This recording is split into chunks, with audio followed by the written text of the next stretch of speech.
Bismillahirrahmanirrahim. Assalamualaikum warahmatullahi wabarakatuh. Waalaikumsalam warahmatullahi wabarakatuh. Selamat sore pemirsa jamaah ngaso ngaji sore dimanapun berada. Semoga semua dalam keadaan sehat walafiat. Alhamdulillah pada sore hari ini kita dapat berjumpa kembali. Dan kita masih bersama dengan beliau Kiai Haji Hasyim SAG MPDI. Selamat sore Ustadz, bagaimana kabarnya? Alhamdulillah sehat walafiat. Alhamdulillah, Masya Allah, luar biasa. Baik pemirsa yang dirahmati oleh Allah, hari demi hari telah kita jalani. Di 10 hari terakhir ini tema kita adalah mengupas tentang sejarah-sejarah Islam.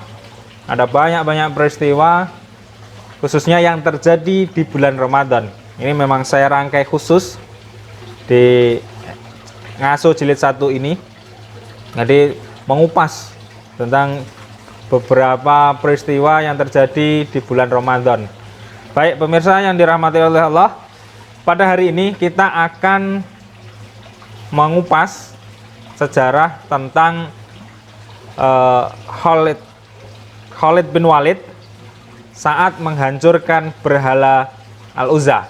Lah, bagaimana ceritanya? Terus apakah nanti ada hubungannya juga dengan proses perkembangan dakwah, termasuk juga perkembangan dakwah di negara kita di Indonesia? Nah, mari kita simak tausiah atau ulasan dari beliau Kiai Haji Hasyim SAG MPDI. Monggo, Tat. Assalamualaikum warahmatullahi wabarakatuh. Waalaikumsalam warahmatullahi wabarakatuh. Alhamdulillah al'ama alaina bi nikmatil iman wal islam. Asyhadu an la ilaha illallah wa la syarikalah wa asyhadu anna Muhammadan abduhu wa rasuluhu la nabiyya ba'dah. Allahumma shalli wa sallim ala Muhammad wa ala alihi wa ashabihi ajmain.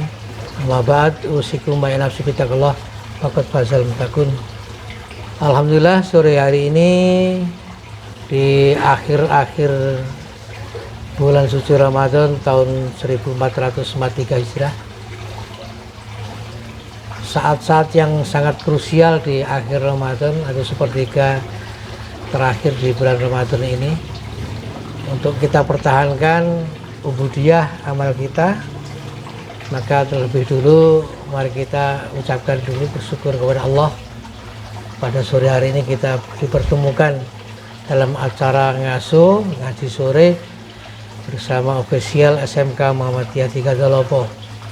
Mudah-mudahan pertemuan sore hari ini, walaupun lewat media, lewat YouTube, luring, lewat YouTube, memberikan kemanfaatan bagi kita semuanya. Salawat salam Allah semoga tetap pada uswah kita Nabiullah Muhammad SAW. Mudah-mudahan kita sekalian senantiasa istiqomah melaksanakan sunnah-sunnahnya. Selanjutnya, sebagaimana tadi mukadimah saya sampaikan, kita pada akhir-akhir Ramadan ini semakin banyak kemanfaatan, semakin nilai ibadah itu tinggi, juga semakin berat pula tantangannya. Maka oleh sebab itu istiqomah dalam beribadah, memantapkan sebuah akidah dan keyakinan memang penting dan perlu. Nah, itu semuanya juga tergantung terhadap pengetahuan untuk ilmu kita. Lebih-lebih akhir Ramadan banyak orang melakukan itikaf. Itikaf itu adalah berdiam diri di masjid, berzikir dan sebagainya. Masjid apa saja sama saja, jadi kita tidak susah-susah cari masjid yang jauh-jauh, sama saja. Entah itu di Tegal Sari atau di Sewulan atau mana, itu sama dengan masjid-masjid dekat. Yang membedakan masjid itu adalah hanya 3 tempat: Masjidil Haram, Masjid Nabawi, dan Masjidil Aqsa. Jadi 3 masjid inilah yang memang oleh Rasulullah diistimewakan.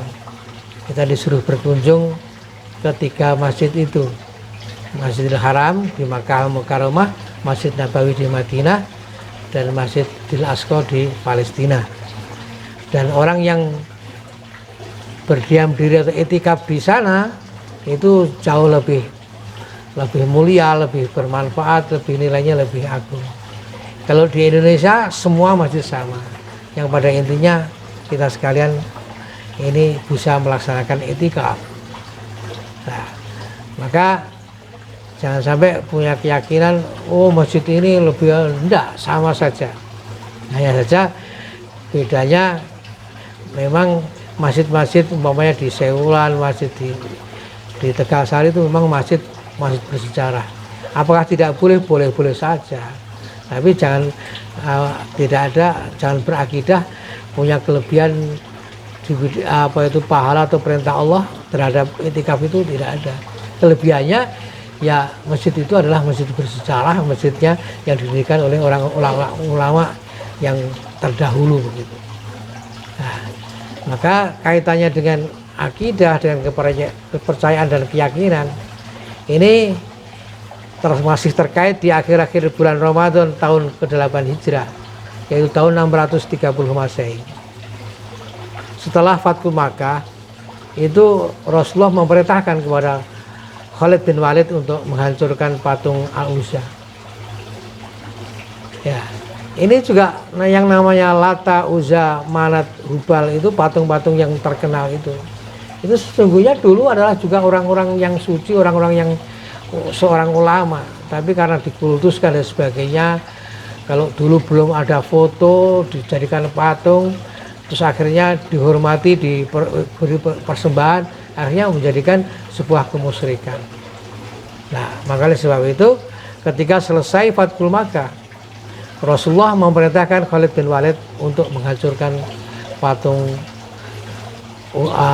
Al-Uzza, Lata dan Manat itu, yang di jumlahnya kurang lebih hampir semuanya adalah sekitar 360-an patung, itu disuruh menghancurkan. Nah, pelajaran apa? Mengapa Rasulullah memerintahkan untuk menghancurkan patung?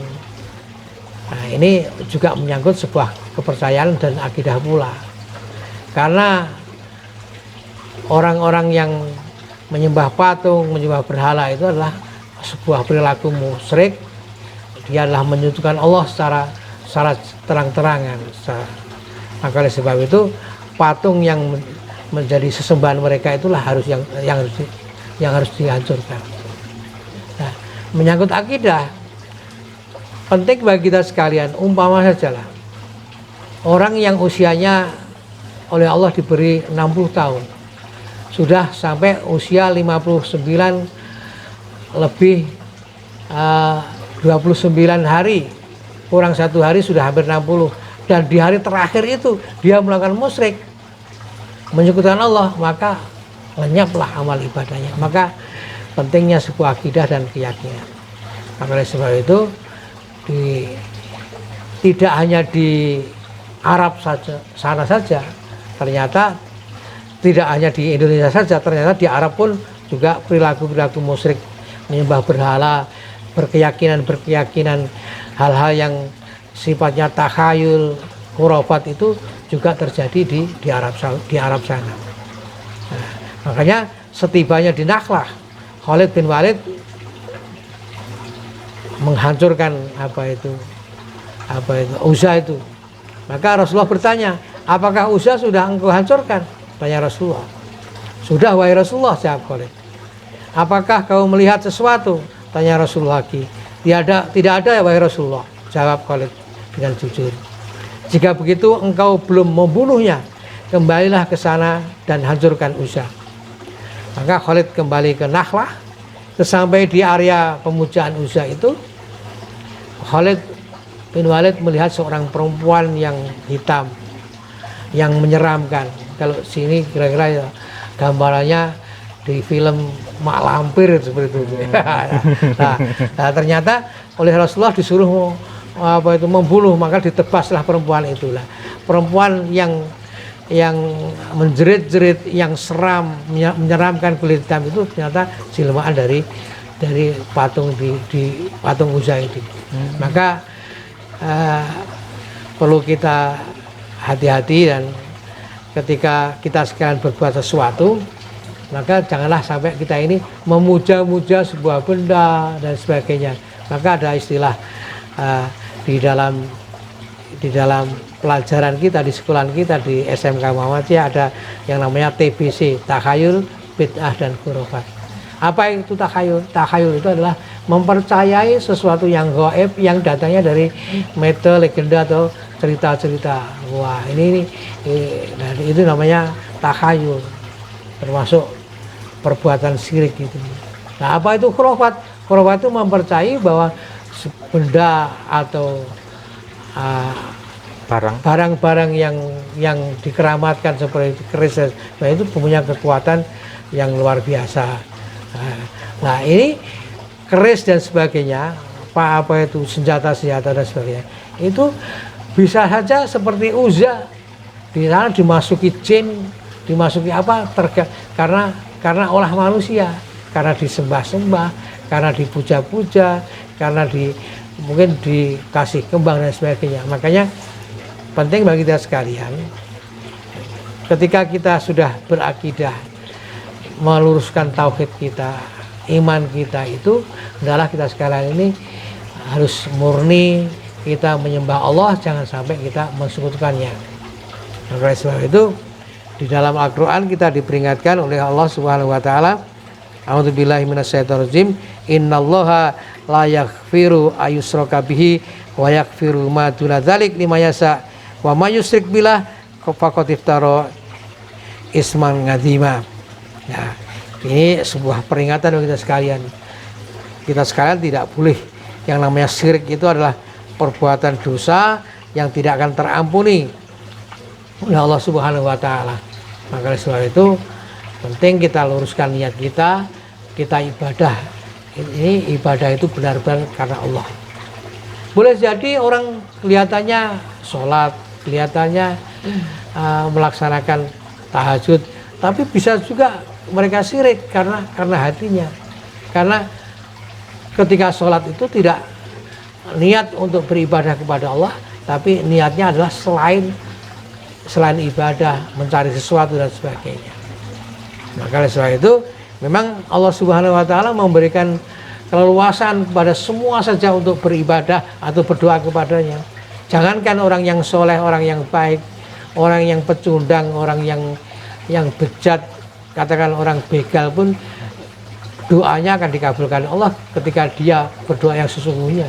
Masa saja doa bisa meloncat setinggi apa, bisa apa itu mencuri tidak diketahui orang lain, bisa nyirep orang, bisa.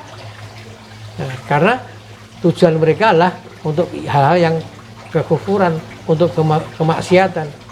Jadi lebih-lebih kita yang orang yang beriman, maka berdoalah bahwa apapun aktivitas yang kita lakukan, yang kita jalankan itu kita niati ibadah karena Allah semata, bukan karena ada embel-embel orang lain. Kita lepaskan hal yang bersifat material dalam kita beribadah, dan kita pun memurnikan hati kita agar kita sekalian ini tulus beribadah kepada Allah Subhanahu Wa Taala. Walaupun di dalam ibadah kita boleh meminta sesuatu, dan meminta sesuatu itu adalah juga meminta sesuatu yang diridhoi oleh Allah.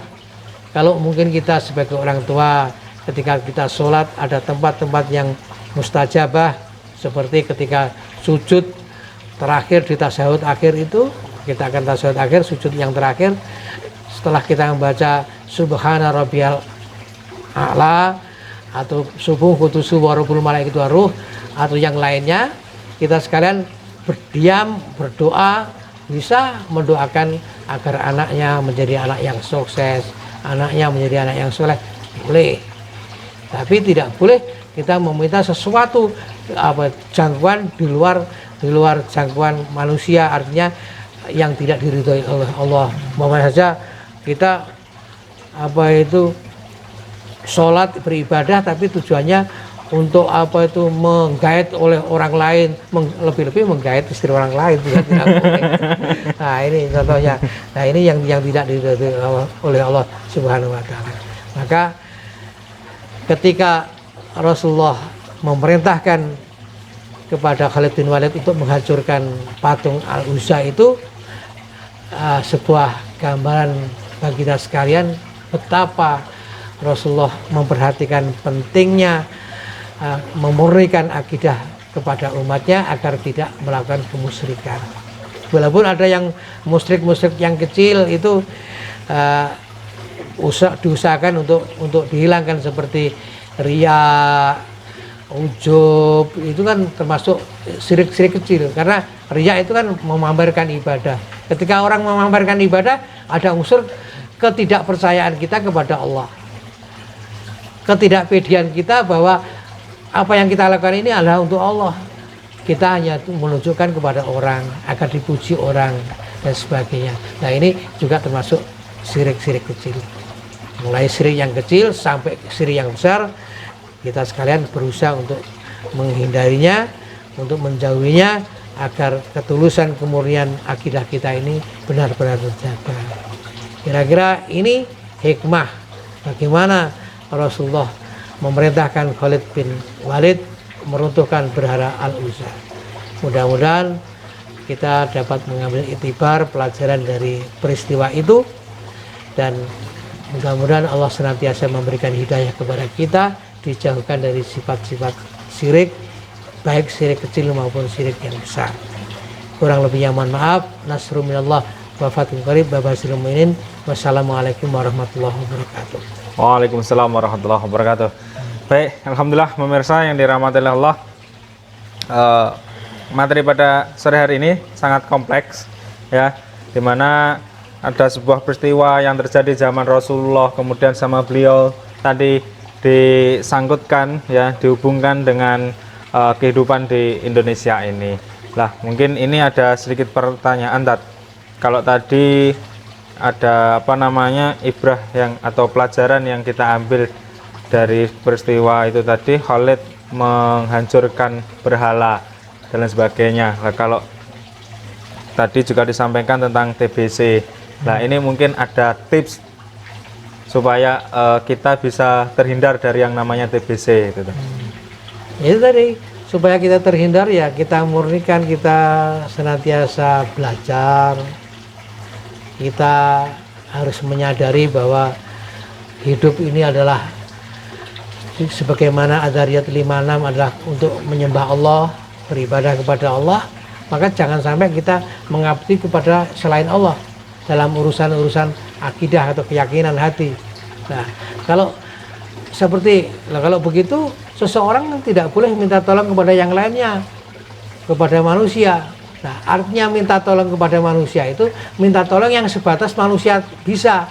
Kalau hal-hal yang manusia tidak bisa, itu urusannya dengan Allah, seperti rezeki, seperti nasib kita dan sebagainya, seperti bagaimana cita-cita kita ini untuk Allah. Nah, termasuk kita umpamanya saja berniaga supaya perniagaan kita bisa laku atau laris, itu ya memintanya kepada Allah. Kita ibadah dengan baik, memohon kepada Allah dengan baik, jangan sampai kita terus berbuat musyrik. Artinya berbuat musyrik adalah mendatangi orang kahin, seorang dukun dan sebagainya. Nah, untuk membedakan antara kahin dan ulama itu kan bedanya, ketika ulama itu kalau menasihati kan disuruh mendekatkan diri kepada Allah, memintanya kepada Allah. Tapi kalau kahin memintanya ya kepada selain Allah. Contoh aja lah,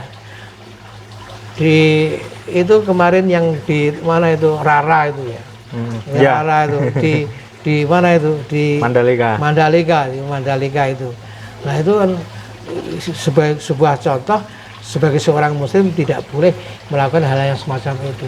Itu bukan ajaran agama Islam. Kita mohonnya juga mohon kepada Allah.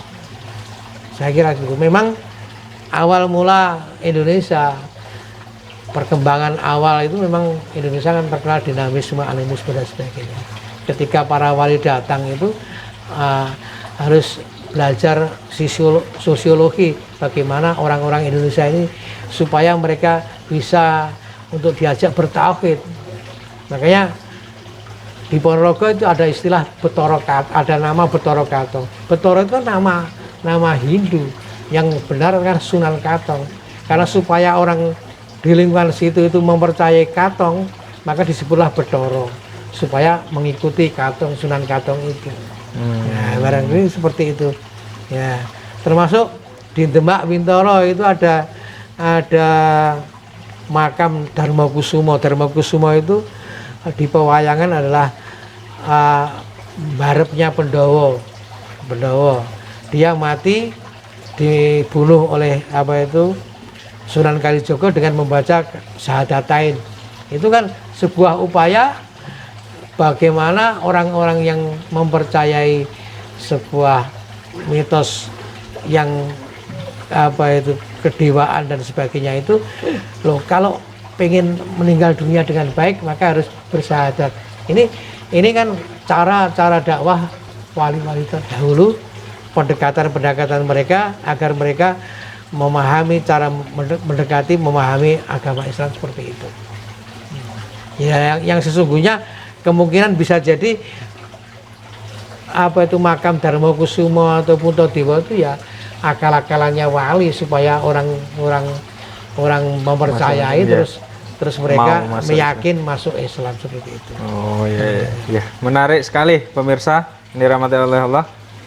Tadi disambungkan dengan sejarah-sejarah daerah di sekitar Madiun, bahkan tadi juga disambungkan dengan dunia perwayangan, sehingga membuat kita semakin jelas dalam memahami materi pada sore hari ini. Baik, sebelumnya saya ucapkan terima kasih Ustadz atas kesempatannya pada sore hari ini. Semoga sehat selalu. Amin. Dan apa yang panjenengan berikan, tausiahkan, ini dapat bermanfaat buat kita semuanya. Amin ya rabbal alamin. Baik pemirsa yang dirahmati oleh Allah, alhamdulillah kajian sore kita cukupi sampai di sini.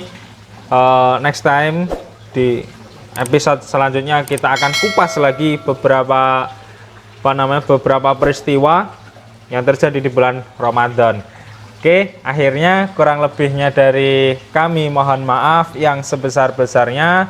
Nasrun minallah wa fathul qarib. SMK Muhammadiyah 3 Dolobo, cerahkan masa depan, santunkan kepribadian. Wassalamualaikum warahmatullahi wabarakatuh.